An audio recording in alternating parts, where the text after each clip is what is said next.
lots of callers. So I have lots of questions, but I'll keep it brief. Brief, that's a legal term, isn't it? That's right. Okay, speaking of legal terms, Alex, I'm sorry I was cleaning my kitchen when you started talking. And please tell us again the legal term that you used for the Dippolito case when they changed the defense strategy. What was that term that you used? The term I used was recent fabrication. And that means that basically she has come up with this defense very recently. It's not like it was something that she came up with immediately after she was arrested for murder. Right. Years went by, and only suddenly she came up with this thing, and that could be classified as a recent fabrication. And once she advances that defense, the prosecutor is allowed to bring up the fact that she never brought this up before. And the jury is allowed to consider that she never brought it up before. That's that kind of sort of reminds me of Casey Anthony with the recent fabrication of her child drowning in the swimming pool, because she had 2 years to talk about it before the trial started. But I don't think she did. She didn't testify at her trial. She didn't testify at her trial, but couldn't her lawyers have saved everybody and her from a death penalty trial if they said this was a horrible accident and she drowned in the pool? Yeah, except the prosecution wasn't buying that. They didn't buy the prosecution. Quite often people will come in and say, "Oh no, I didn't commit this crime. It was an accident." The prosecution wasn't buying that. They were saying, "No, this is murder." Well, I wasn't buying it either, but I just didn't hear about it till the opening day of the trial. But anyway, because it wasn't really made up in her head until later on in the game. That's why I'm sort of relating it to recent fabrication, but maybe I'm wrong. Now Erin Andrews. This isn't. I guess this is not recent fabrication. This is what would be called the reptile theory in defense world. That one. Yeah, I know that one. I've never heard that term ever. Okay, I want to ask you guys about it because I just heard about it briefly. Mm-hmm. So apparently, the defense attorneys, her attorneys, she's a plaintiff, so it wouldn't be the Marriott attorneys. It's the plaintiff's attorneys that are going to get the jury so riled up that they are going to be so outraged this happened to her that they may even award her more than $75 million. I mean, I don't know, but I just want to know if you guys were familiar with the reptile theory. I am, and that's right. But the reptile theory also is, for plaintiffs' attorneys, is to get the jury to feel like it could happen to them, to get the jury to feel like it could happen to their families. It's that reptilian response, which is, we got to stop this. This is outrageous because it could happen to them. Well, I think that's where they're going to go. Yeah, I really do. And then Sarah, the only reptile theory I'm aware of is on Ancient Aliens, where some people claim that there's reptiles amongst us. Right. In my own defense, I did hear about this, and I'm glad that Ann heard about it too. I'm not making it up. No, you're not. I know exactly what you're talking about. And then the Uber driver. Okay. Now, usually I'm like the hang 'em high person. Okay, just hang 'em high. Okay.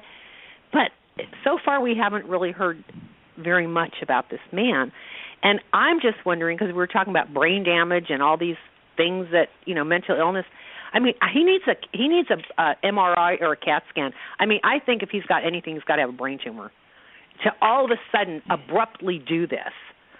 But I'm not saying he does, and I'm not sticking up for him. I'm just saying there's got to be something. And also, if either of you could give the true definition of terror, and does he fit that definition? Because did he not terrorize a whole town? I'll defer to Ann on that. Well, no, I know that the definition of terror would include what he did, but it had to be for a cause, as I remember the definition. That you're doing it in the name of something, but, the last time I looked at it, we were dealing with someone like him. We're talking on CNN about someone like him, that when you kill more than one person, for a common reason or something like that, then it could be domestic terrorism. So, I mean, I guess, any of these spree killers conceivably could fit that definition, if you're loose about the cause issue. I mean, we've made it pretty broad, for good reason, for enhanced penalties.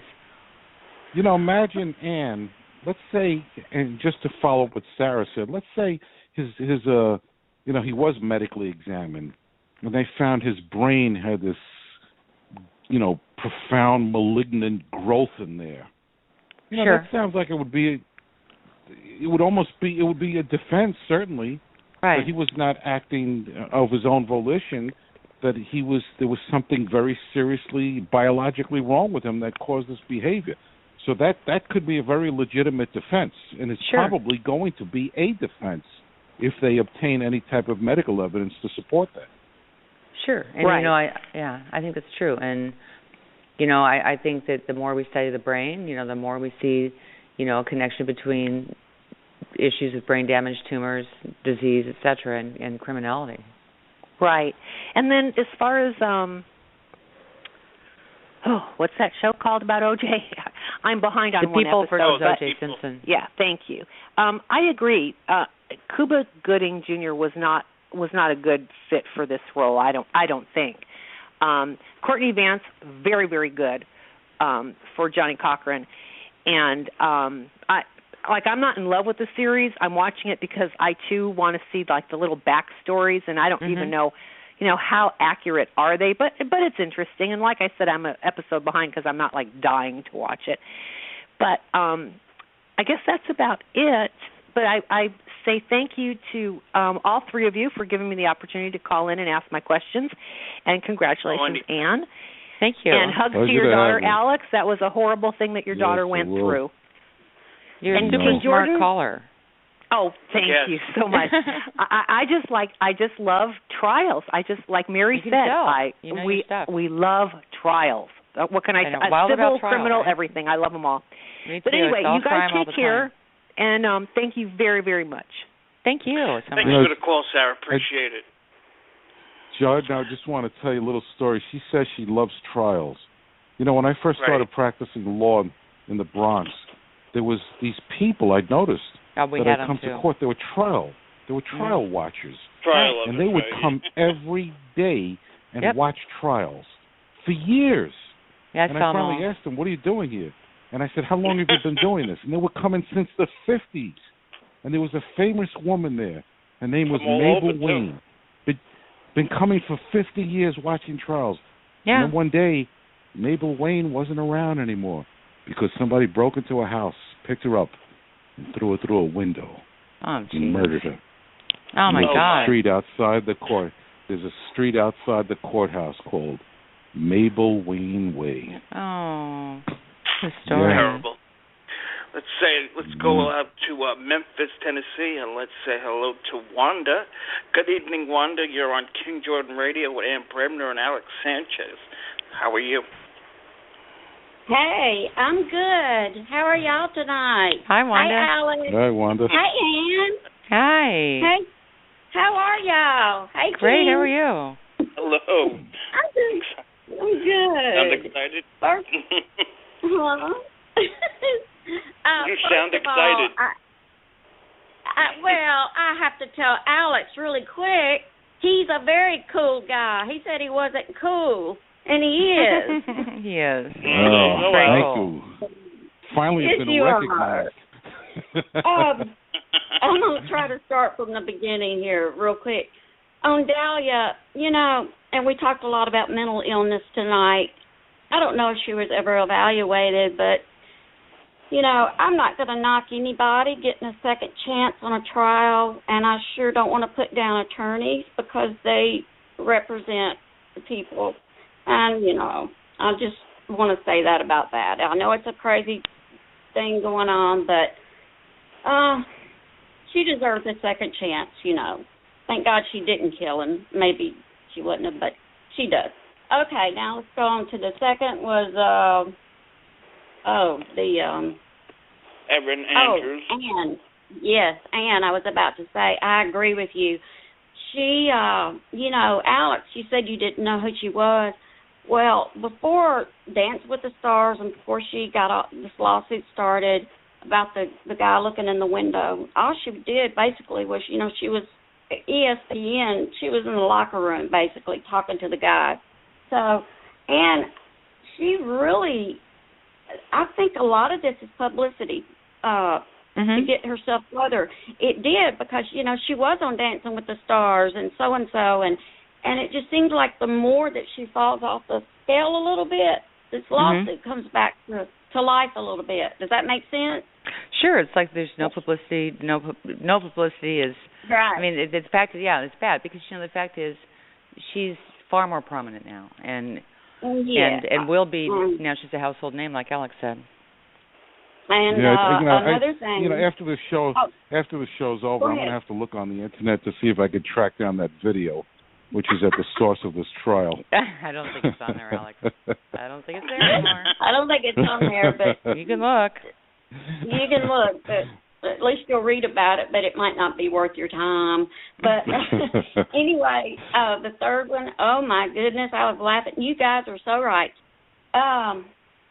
Bill Cosby, 3 months ago, he was doing his shows, right? Up on stage, walking around and everything. And now he's putting on his act, walking, you know, like he can't walk, he needs this. And he's doing it so much. It's just over the top. It's just over. It's just horrible. I just can't stand him. I'm sorry. And I don't say that about many people. I just don't. But he's not blind. I just don't believe that. And, of course, that's his defense. But I just don't buy his defense at all. I just don't. Well, he's an actor. And you got to remember that. Yeah, he's an actor. That's right. You're right, King. He's an actor. But I don't think his acting's doing very well right now. I don't know. It's just it's too much. And on let's see, on the OJ, did I miss one? Because I had a we talked about Michigan. Oh, the guy in New York that killed. It wasn't New York, was it? Michigan. No, Alex. I'm thinking of Alex. Kalamazoo. Alex is New York. Yeah, Kalamazoo. Well, all I can say on that is, you know, I'm so sorry for all the victims and their families, because this is never going to stop. Like Alex said, if you take away the guns, they're going to find another means. And I agree, there's a lot of mental illness going on. Like Ann said, there's 1 out of 4. And I don't know, some might be and some are just, I know some are, but some are just absolutely awful people. And then on the thing on OJ, I wanted to mention, you know it's a pauper case because people wanted to know the backstory. And Richard Herman, he's probably glad he's not listening to this, because he couldn't stand it when I would mention the Kardashians. Well, since the Kardashians are so popular, everybody wanted to know who Robert Kardashian was, because he was on the defense. And and now people watching this are learning who Robert Kardashian is. And a lot of people that I've talked to did not know that the Kardashians' dad was on OJ's defense.